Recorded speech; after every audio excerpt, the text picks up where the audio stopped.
Lombardi Line with former NFL executive Michael Lombardi. Now here is your host, Stormy Buonantony, on VSiN, the Sports Betting Network. It is hour number 2 of the Lombardi Line, back from downtown Las Vegas, our Circa Sportsbook studio. I'm Ben Wilson in for Stormy rest of the week. Michael Lombardi is here. We have a really good guest list for hour number 2, Michael. Our burning questions teams of the day, talking Pittsburgh Steelers, Indianapolis Colts. We'll kick it off with Jerry Dulac in about 15 minutes from the Pittsburgh Post-Gazette. Then flipping on forward to Indianapolis, Mike Chappell from Fox 59, CBS 4 in Indy joins us here in a half hour. So excited for that. We're coming up on exactly 48 hours till the Hall of Fame game, although the question of who will actually play is certainly coming into the fold. And we have some news to share on that as well as far as availability. We'll start first on what Bears quarterback Caleb Williams had to say as far as him wanting to play in the Hall of Fame game. This was from late yesterday with Caleb discussing the pros and the cons to suiting it up when you have the extra preseason game. I always think there's more pros than cons in anything.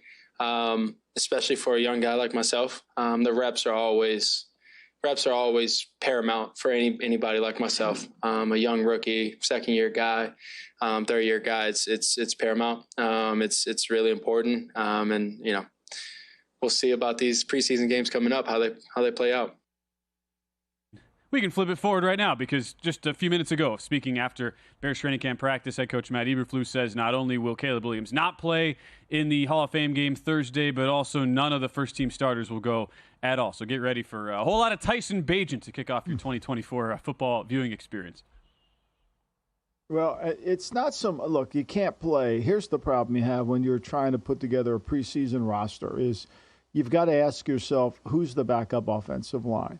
Right, and so that's the fundamental question. You can't put Caleb Williams after you just guaranteed him all this money and behind a bad offensive line. I don't care who they play for the Houston Texans. So, there lies the problem. Williams needs to play with the first-team line, and so when they put second-team line in, that's where Badgett's got to come in and play, or Brett Rippon or whomever.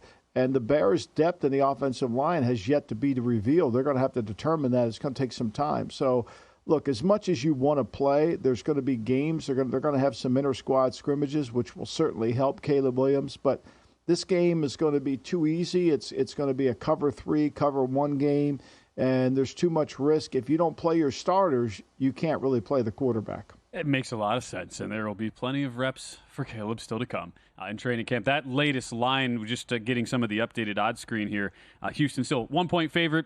31.5 is the total. So based off of that news and the lack of starters here, that thing just jumped at least a DK a full point to the under. It's not a surprise with how historically these unders have really gotten smashed lower and lower. Something you've pointed out in the past too, Michael. It's just a situation where once you get all the backups in, you're just less likely to see the explosive plays, the elite pass or really run protection in any sort of way from blocking perspective with the lack of good quality depth on a lot of these teams' offensive line. So not a shock at all to see that under take a pop there, now down to 31.5. Yeah, no, and that's why we talked about Will Hill. And it's not like Houston's going to do much better than Chicago. Houston has better quarterbacks' names, and certainly Davis Mills could go out there and execute fairly well. So could Case Keenum. But in reality, without a good line, it's hard for even a veteran quarterback because once they take away the route, you've got inexperienced receivers trying to play. There's really no coordination. It's too hard to get everybody on the same page. So that's why the scoring's way down. Couple other news and notes here as camp gets underway to Tampa Bay, where they're still working on a deal for Tristan Wirfs, a key part of that offensive line there. He is a hold-in situation, as the GM Jason Light saying they are optimistic on a deal with Wirfs, thinks he deserves to be the highest-paid left tackle in the NFL here. Wirfs would make about $18.5 million on his fifth-year rookie option, but it's a situation where Wirfs, that kind of is where the offensive line is all centered around there for Tampa, and they've really gambled here. That investment now going forward here that Baker Mayfield and this Bucs offense can duplicate some of the success from last year. Wirfs, no question, Michael, a huge part of that. It has to be, right? This is a team that has finished 32nd in the league 2 years in a row in rushing. They can't run the ball. Whether Tom Brady plays quarterback or whether Baker Mayfield plays quarterback, they cannot. They're so one-dimensional offensively, it's remarkable they're able to do anything. And so Wirth is one of the few guys that they have in their offensive line that can do a lot. and he is a great pass protector, and he does so much. I mean, look, the Jets took Becton over Worst. You think about that. You're a Jet fan. If you have Worth at left tackle, you're in good shape. You took Becton. Becton's now in Philadelphia trying to win a job as a third tackle.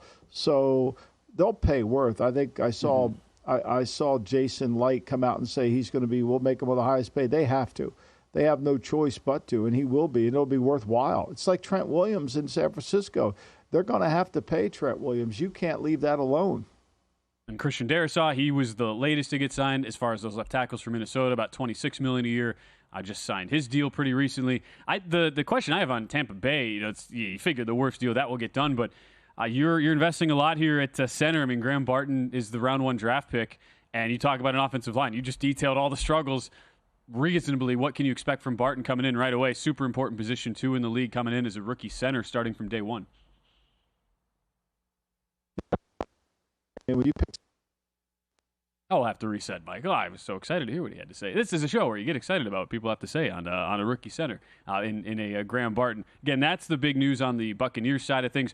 Other kind of breaking news, we'll get Michael's thoughts here in a couple minutes once we get everything reconnected here. But a day after we had a PAD suspension, Nico Autry, who was brought over to Houston from Tennessee in the offseason. Autry yesterday given a 6-game PED suspension, and a guy that is in a big role potentially for Tennessee also given a 6-game suspension today, Arden Key. That was just announced.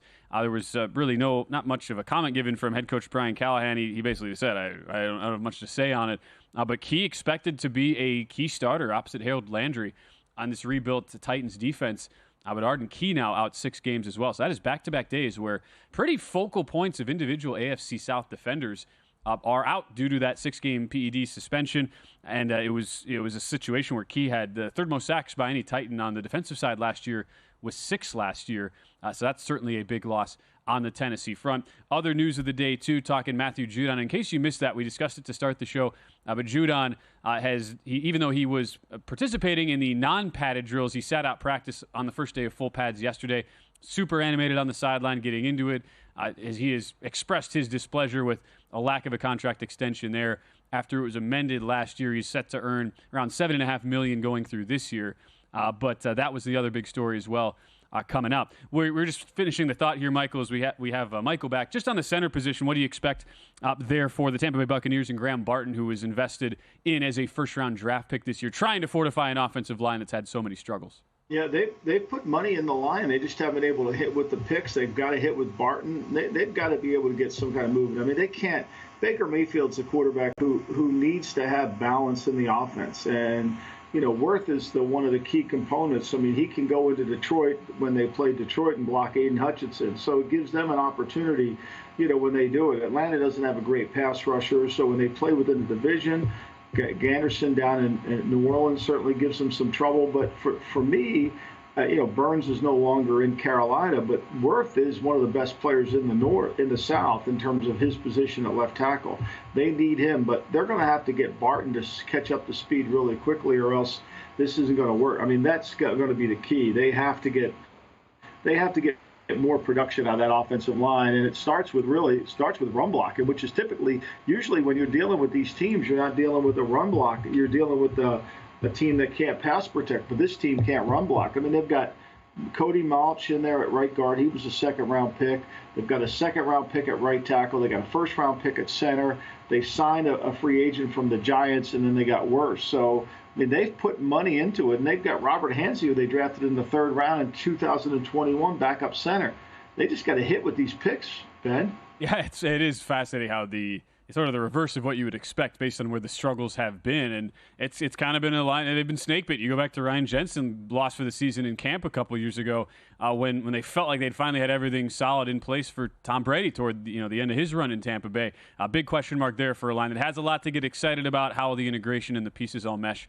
Something to watch out for there in the NFC South. All right, time for what is on Michael's mind for this Tuesday edition of the Lombardi Line, and it is a very special day as it is the anniversary of the death of Bill Walsh, somebody who was so key and important to your career, Michael, and it's a great opportunity here to remember him today.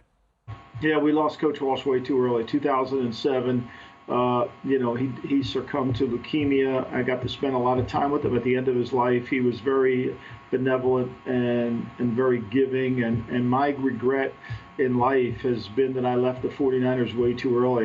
There was much more to learn from the greatness of Coach Walsh, and I learn about it every single day. And hopefully Gridiron Genius is a tribute to him. It's certainly not about me. It's about the greatness of him as a coach, as a leader.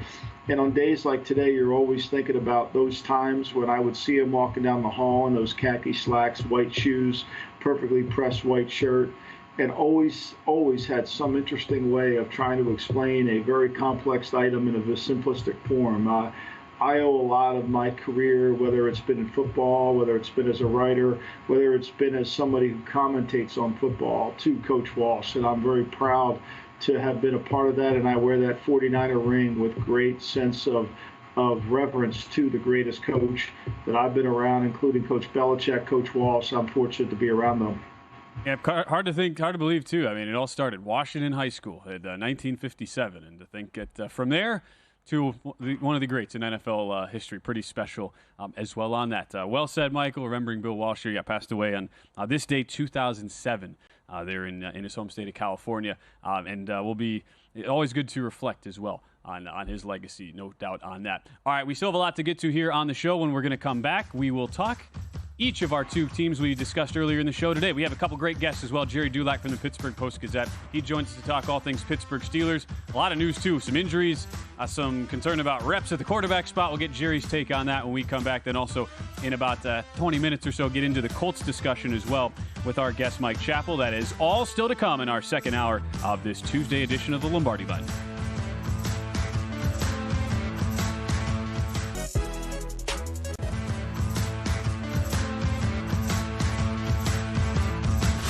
This is the Lombardi Line with former NFL executive Michael Lombardi. Now here is your host, Stormy Buonantony, on VSiN, the Sports Betting Network. We are releasing our VSiN College Football Betting Guide this Thursday. This guide is your ultimate resource for the upcoming college football season, including previews of all 134 teams, a preseason top 25, power ratings, proven betting systems, and more.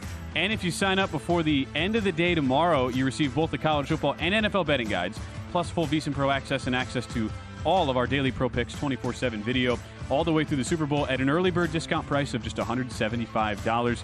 Or sign up on a monthly subscription and you get your first 30 days for only $19 to see everything VSiN has to up your betting game. Do not miss out on these preseason deals. Visit VSIN.com/subscribe to sign up today. That is VSIN.com/subscribe. Excited to dive into a lot of college football stuff here later in the week. Right now, though, back with Michael Lombardi. I'm Ben Wilson in for Stormy. We've got a lot of NFL headlines to get into. Two teams here with Michael's burning questions today, the first of which the Pittsburgh Steelers. And a lot going on at camp right now. It's an exciting time. You're not at all just sitting around waiting if you're a Steelers beat reporter right now, and that's why we've got Jerry Dulac kind enough to join us right now as we go out to the Progressive Guest Line out in Latrobe, PA, where Steelers camp is underway. Jerry, thank you so much for coming back with us here on the Lombardi Line. The injury piece from today is the rookie Roman Wilson leaves camp carted off with an ankle injury.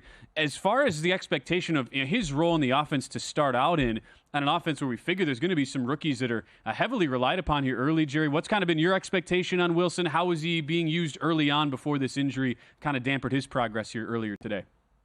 Well, fellas, good afternoon. I do not know the extent of his injury, not yet, so it's hard to say how long he might be out. I will tell you that they really like Roman Wilson. He's like a Hines Ward type. He's not as thick as Hines Ward was, but, he was known for his blocking ability. He's known for his ability to catch the ball in traffic. We saw that in college, and that's what they really liked about this guy. I think his size is one of the reasons why he didn't go higher in the draft, but when you watch his tape, it's very impressive. And so, is he ready to be their number 2 receiver? No. I think as of right now, that role will probably fall to Van Jefferson, who, has a chance to be a decent performer in this offense.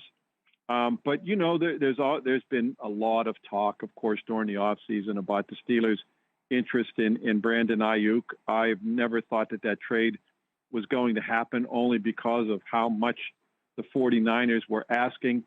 But, when you lose Deontay Johnson, who is a proven quality NFL receiver, and you don't have a guy of that ilk to go along with George Pickens, who's only in his third year, to me, that's a deficiency then. That's a step down for their wide receiver core, pending on what happens with the guys they brought in, Kez Watkins, Van Jefferson, and Roman Wilson. We'll have to see how that plays out once they start playing games. Hey, Jerry, thanks for joining us. Really appreciate it. You do a great job in Pittsburgh, always have. I've always enjoyed reading you. The offensive line, will we see 3 rookies start in that offensive line, or will Mason McCormick not be able to win a starting job? Yeah, Mike, it's always good to be with you. I hope you're doing well. I don't think you're, in the first preseason game, I don't think you're going to see any rookies start. Let's start at center. Nate Herbig is starting there now. All during the offseason, when Omar Khan was asked about, look, you don't have any centers, he goes, look, Nate Herbig's a center, can play center, and that's where they have him now. Eventually, look, they didn't draft Zach Frazier to lead the band at halftime. They drafted him, and he will eventually move in there. Same with Troy Fautanu. Look, Dan Moore, despite what some people here think about him, and I don't mean the Steelers, I just mean fans, this guy has started at left tackle, Mike, most important position on the line since day one of his rookie year, and he won't be re-signed because they're going to put Broderick Jones at left tackle and Troy Fautanu is going to be at right tackle. They're going to let Dan Moore go in free agency because he'll get a monster contract as a starting left tackle in 4 years in the NFL. Somebody will sign him to a big deal. Eventually, I don't think they're going to wait very long for Troy Fautanu, though. I mean, he is very good. His technique is very good. Could see it already. And I don't think that Mason McCormick is going to be a starter this year at all. But I was talking to some of the coaches today, and they really like him. They're surprised he moves as well as he does. The tape that they saw of him in college, they thought he played stiff, even though they liked him, but they thought he played stiff. But apparently he was playing with some type of neck brace that kind of made him look like he was stiff. But he's been very, very athletic here so far, and they like him. I don't think he's going to start this year. James Daniels, the free agent after the season. And so long as they like what they see in Mason McCormick, I think it's going to be a year before he moves into that role. Breaking down the different positional battles here, especially on the offensive line with Jerry Dulac. You can follow at Jerry Dulac, Dulac, from the Pittsburgh Post-Gazette. The quarterback situation is what everybody is wondering and talking about. With the Russell Wilson, Justin Fields combination, we've seen Wilson suiting up in pads. It's been hilarious seeing the Mike Tomlin, the response to the question about the reps. Vintage Tomlin here. How has it gone early on? What are kind of the early reports as far as how these two are fitting into a new offensive system with Arthur Smith that is certainly still predicated on running the ball, but running the ball in a much more 2024-esque manner that's a little bit more forward-thinking than the Steelers have had in the past? Certainly the most curious element of what has transpired with the quarterbacks in the first week is the fact that after bringing in a new training staff and on the first day of conditioning drills, that they would have any quarterback participate in pushing a heavy sled, let alone a 36-year-old quarterback. I get offensive linemen, I get defensive linemen, but in all sports, you have specific training for specific players, specific positions, specific sports. Why they would have Russell Wilson pushing a heavy sled and tweaking his calf is just beyond me. So it's kept him out of the team drills. He got out there today for a little bit, and he's fine. They're not concerned at all. They were just being careful. But he was participating in every individual drill and moving, doing the pocket drills for the footwork. There's no issue with his calf. It's tweaked, but it's not anything serious. And he seems to be fine, and they know he's fine. But it has given Justin Fields a lot of reps, in the first week. But, what you see from Justin Fields, fellas, is what you probably would expect. That when he has single coverage down the sideline, he can really throw that football. He throws a few dimes. It has thrown a few dimes that are very impressive. But when he has to, go over the middle, he's a little, you can see he's a little uncertain, and that's always been the problem with him in Chicago. Not always sure what he's looking at, but there's no question. We saw it again today in their 7-on-7 shots drill. A little play action, runs around the end. I mean, his ability to run is a big weapon. And even though Russell Wilson is going to be the quarterback, I'm curious to see if they will come up with a couple plays, to use Justin Fields, maybe 2-point conversions during the season. That's something that Mike Tomlin has never really believed in. Mike Tomlin never really believed in taking his starting quarterback out of the game. But when you got a guy like Justin Fields, what the heck? What you've been doing hasn't gotten you any playoff wins, so you might as well try something a little different. What does the Arthur Smith offense look like to you compared to what you were watching from Matt Canada? I know it's way different, Jerry, but how much different is it? Well, we're going to find that out in the games, but there is no question that Arthur Smith wants to be very physical, Mike. And, when he was hired, I talked to Mike Mularkey. I talked to Ken Wisenhunt. I talked to Mike Munchak. These are all guys in Tennessee. All you need to know about Arthur Smith is he was hired by Mike Munchak, and 3 other coaches retained him on their staff, the next 3, Wisenhunt, Mularkey, and then Mike Vrabel. That's how highly those coaches think of Arthur Smith. And, he's going to feature the tight ends. He wants to run the ball. He wants to be a physical guy, and their 2 running backs are physical running backs. So you saw what he did with Derrick Henry in Tennessee, and Najee Harris is the closest thing in this league to Derrick Henry with his power. And so to me, you would think Najee Harris is the perfect fit for Arthur Smith's offense. But I will tell you, they like Jaylen Warren a great deal. Jaylen Warren has proven to be a better pass catcher and pass protector. Not that Najee Harris isn't, but that's where he's been very productive. And they use those backs. They're 1 and 1A. That's not number 1 and number 2. That's 1 and 1A.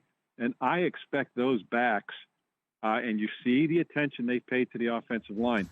I expect those backs in that power running game will be the feature for them. Always great to get the insight from Jerry Dulac. Job, great Jerry. Stuff, Jerry. Really appreciate it. All right, fellas. Good chatting with you. Absolutely. Always a pleasure with Jerry. Joins us from the Pittsburgh Post-Gazette. Follow him at Jerry Dulac. We'll continue the guest roll, and we'll jump into our other team with burning questions for the day today, the Indianapolis Colts, as Mike Chappell joins us from Indy when we return.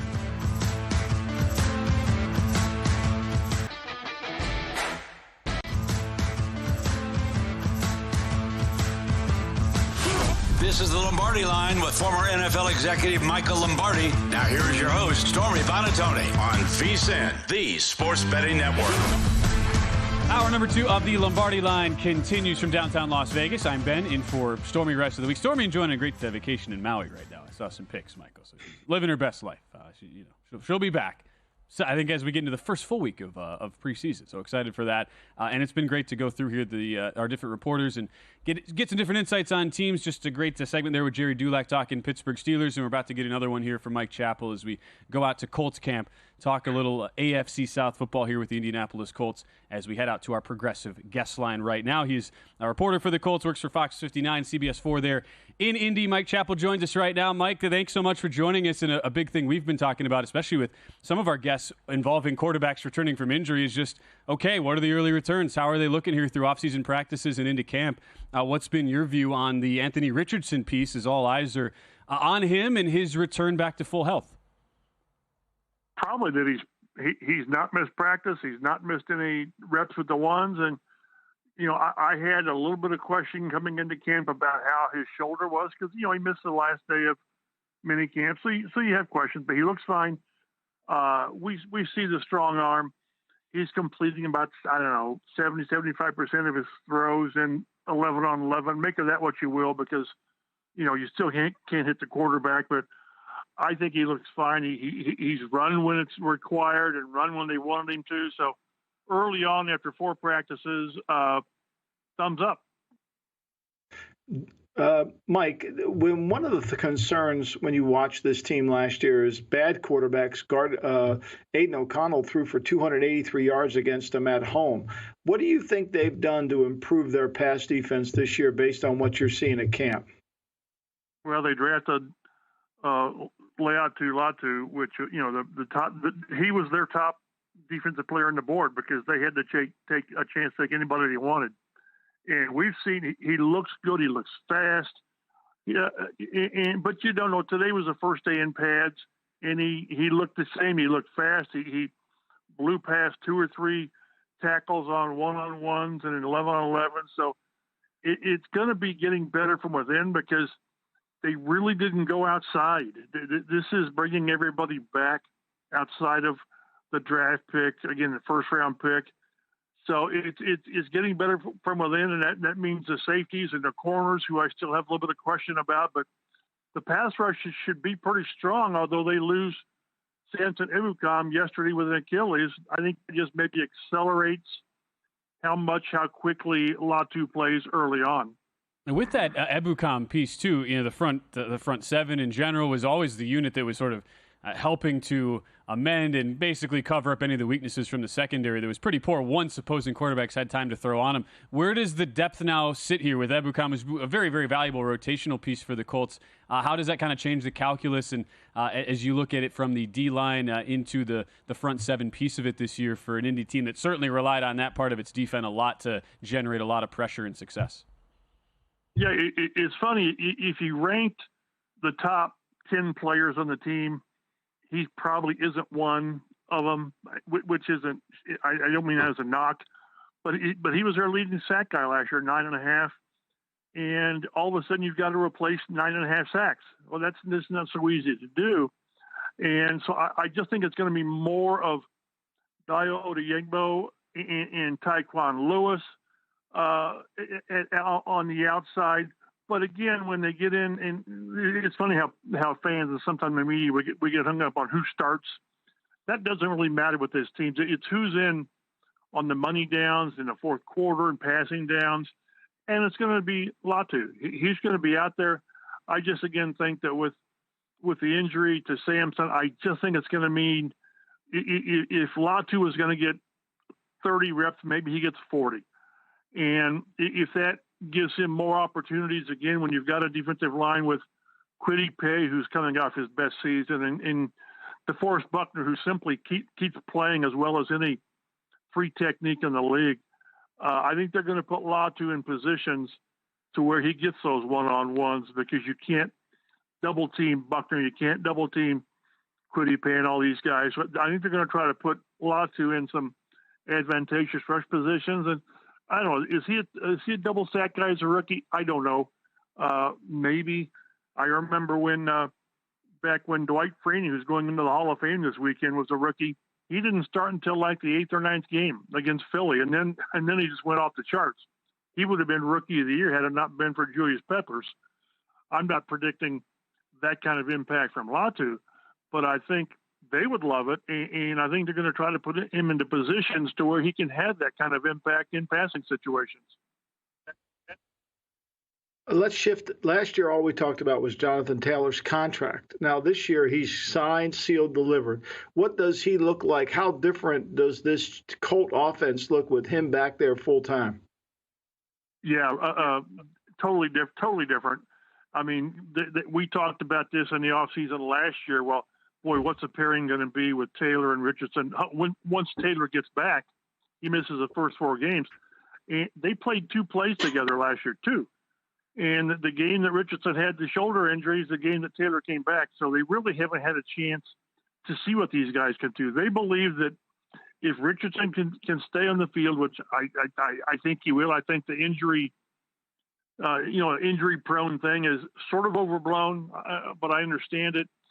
But they think that with Richardson and Taylor, on the edge, which one's going to get it? And if you guess wrong or whatever, if they overload a side, either one of these guys can get off. But I really think Taylor has a chance to approach 2021, not necessarily 1,800 yards. I don't think that's going to be likely, but 5 yards a carry and get back to the touchdown machine he was. They really believe that's a great tandem to have in that backfield. He is Mike Chappell joining us on our progressive guest line. You follow him at mchappell51, Colts reporter. You see him on Fox 59, CBS 4 there in Indy. As far as the secondary, when we've talked defense, for those wondering, Latu, second favorite right now to win Defensive Rookie of the Year with a big expectation coming in for him, the rookie out of UCLA. As far as the secondary, though, we all think of Kenny Moore, very solid slot corner. You think of the secondary play they've gotten in the past from Julian Blackmon. Who is the next player up, though, that you expect, or at least the hope is, to take a leap and try to shore up without, as you mentioned, without many acquisitions really made, specifically in the secondary in the offseason, that if there is going to be improvement in that area, it'll come from these maybe one or two players that you're kind of having your eyes on there in that secondary room? Well, Juju Brents, the second-round pick last year, he's got the size, he's at 6'2", 210. He's got the range. He had injury issues last year with broken wrist in college and then hamstring quads. And he's got to stay on the field and be a difference maker on the corner. And Jalen Jones on the other corner, he needs to kind of step up. And he played pretty well last year, kind of trial by fire as a rookie. And at safety, Blackmon is good. He's really good. But they need either Nick Cross, they hope Nick Cross, Ronnie Harrison Jr., or Rodney Thomas to be that guy. I'm still a little surprised they've not signed a veteran safety. There's still a few out there, and you're not going to pay a ton of money at this point for a veteran who's played at a good level. I would feel better knowing how this team is and how they believe they're close to really, really competing for the division. I'm a little surprised they've left themselves vulnerable in the secondary with the lack of any moves, no moves. I'm a little surprised that, and if they were going to do it, I mean, Mike knows it. If you're going to sign somebody that you expect them to play, you do it now so they got a chance to at least learn your system. And the deeper we go into training camp, it just seems less and less likely they're going to sign somebody. Mike, put you on the spot. Do they win the South this year, or do they fall short? Oh, boy. I'm going to say they fall short and win a wild card berth. I think this can be a playoff team, but, it's all on the quarterback. It's on the quarterback and Taylor. That's a lot to put on a quarterback who's played 4 games and thrown 84 passes in the NFL. Mike Chappell with us right now. Schedule-wise, too, what do you make of a setup there for Indy where, on paper, easiest strength of schedule based on win totals, but a lot of tough weeks with rest edge, opponents coming off either bye weeks or short weeks there for the Colts this year, which certainly makes that a tougher strength of schedule maybe than on paper? Well, we're going to find out right away. They've got Houston coming in here, that's where it finished last year, a failed 4th and 1. And now you've got a Houston team that everyone regards as the AFC South favorite and more. They're probably top, 4 or 5 in the AFC. I like the way they're built. And then you go to Green Bay. So you're right. They've got last year a lot of the backup quarterbacks they faced. Well, this year they got the big guys. All the way up and down the list with Josh Allen and Stroud twice and Tua and all these guys, Trevor Lawrence. So I like the schedule, but they've not won an opener since like 2013. They got to get that going, but this should be a very interesting year. No question on that. Mike Chappell, great insights from Colts camp. Really appreciate it as always. Thanks so much. Thanks, Mike. Thank you. We'll come back, wrap up everything on the other side, a couple other news and notes around the league when we return to the Lombardi Line.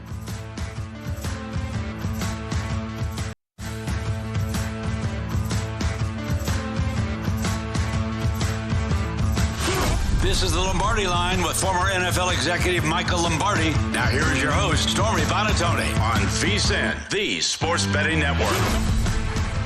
Whole lot of great articles up right now on our new look website, VSiN.com, including Steve Makinen on the Hall of Fame game. Excited to break that down with Michael tomorrow. We also have full Olympic betting previews as well as daily baseball from Adam Burke. Adam going to be in studio with us as we'll get a nice preview of the college football betting guide coming up later this week. That's all in addition to best bets, betting splits, exclusive articles, odds by state betting tools, and betting guides. VSiN.com. And a big thank you to Jerry Dulac, Mike Chappell, Jerry from the Pittsburgh Post-Gazette, Mike from Fox 59, CBS 4 in Indianapolis, Michael joining us today I thought, if anything, it's interesting just to get probably Jerry's perspective, too, on you talk about things that go under the radar that you need to focus on that do matter, but we might not generally talk about in the media. New strength and conditioning staff coming in Pittsburgh and already leading to some sort of interesting decisions as far as Russell Wilson being asked to push sleds out there. That was a big thing I took away. Anything else that jumped off the page to you from those combos? I thought his commentary on Justin Fields was really interesting because, if Justin Fields has one good preseason game,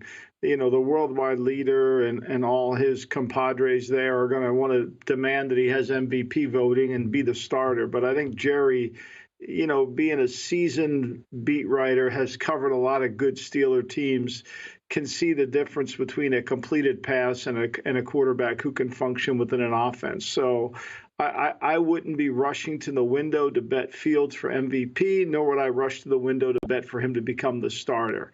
I think it's a little bit what he said was fairly clear to him. So I thought that was. And I think, to me, Jerry sounded like optimistic that this team was going to allow these competitions within the offensive line at receiver to go through training camp to see. As far as the Colts, I was surprised when I asked Mike the question, are they going to win the South? He kind of ran away from it. But everything before I asked him that question was really positive, because if you're counting on the quarterback to stay healthy, you got to think this is a team that can win the South. Your thoughts? Yeah, I think it leads into the variance that we're seeing with how tight the AFC South is. We've talked so much about Houston, right? But I still feel like Jacksonville is the slept-on team in this division, where they go from that worst to first situation, the new role last year, clearly unable to handle that. But it's funny how it seems like Colts getting so much buzz because of the excitement and of the unknown, right, of the flashes we saw out of Anthony Richardson. I think the potential is certainly there. It kind of feels like Jacksonville, of those three teams, is kind of getting forgot about. That was my pick to win the division this year. Would not shock me, though. I kind of feel like it's an expectation that you should, in the AFC South, given the strength of those three teams, two of them should get into the postseason. Colts being a playoff team, a very real possibility. And from a betting angle, it's one of those things where it probably makes more sense to bet them at a slight plus money number to just make the playoffs, as opposed to the division shot, where I think it's a little bit kind of murky, up in the air as far as can Indianapolis do enough against the strengths of the other teams in their division to actually get over the hump, when you do have more avenues now with the third wild card there to at least get in the postseason in some form.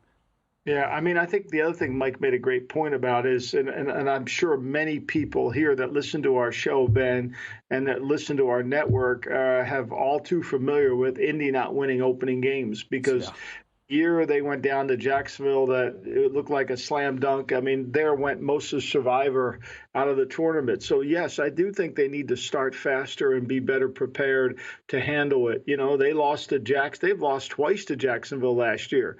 In the opener, and then in week 7 of the season or week 8 of the season, they got thumped fairly good by them. So, at 37, they gave up 37 points. See, this is what worries me about the Colts, is every time they play against somebody who understands how to move the football effectively in the passing game, their defense can't make enough adjustments. And, when I asked Mike about the defense with Bradley, counting on a rookie Latua to be the guy, to change the landscape of the defense, that's really hard to do.